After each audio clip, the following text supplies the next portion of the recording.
একদিন এক যুবক বাচ্চার দরবারে গিয়ে বাচ্চাকে বললেন, হুজুর আমাকে একটা চাকরি দিন, আমার একটা চাকরির খুবই প্রয়োজন। বাচ্চা তখন তাকে জিজ্ঞেস করলেন, তোমার কি এমন যোগ্যতা আছে রাজ দরবারে চাকরি করার মতো? লোকটি তখন বলল, হুজুর আমি মানুষ থেকে শুরু করে পৃথিবীর প্রত্যেকটা প্রাণীর মুখ দেখে তার বংশ পরিচয় বলে দিতে পারি। বাচ্চা তখন মনে মনে ভাবলো, বাহ ভালোই তো, খুবই বিচক্ষণ ব্যক্তি, তাহলে তাকে একটা চাকরি দিয়ে দেওয়া যাক। বাচ্চা তখন তার ঘোড়াশালের প্রধান বানিয়ে দিল।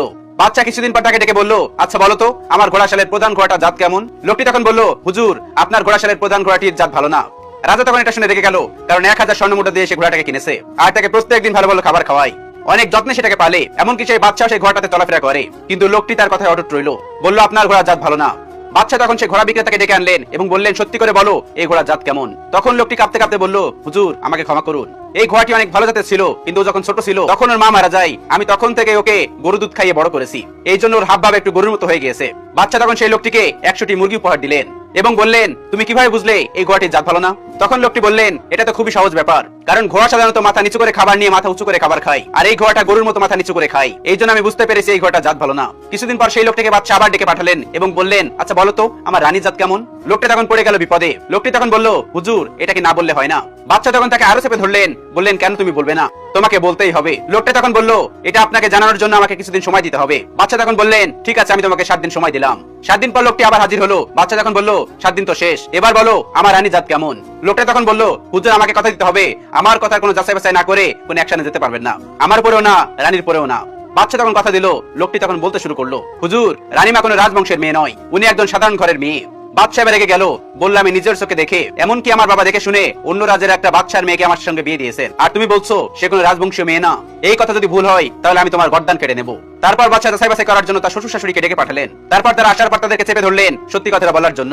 এক পর্যায়ে তার শাশুড়ি বলে, বাবা তোমার বাবা এবং তোমার শ্বশুর অনেক আগেই তোমাদের বিয়েটা ঠিক করে রেখেছিল।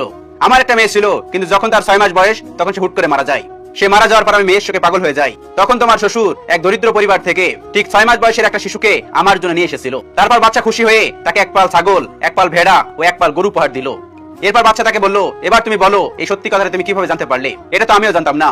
তখন লোকটি বলল, হুজুর এটা খুবই সহজ ছিল, কারণ রানীমা চাকর চাকরানি এবং কর্মচারীদের সাথে যে রকম ব্যবহার করে এটা কখনোই রাজকীয় ব্যবহার হতে পারে না। তার কিছুদিন পর বাচ্চা তাকে আবারও ডেকে পাঠালেন।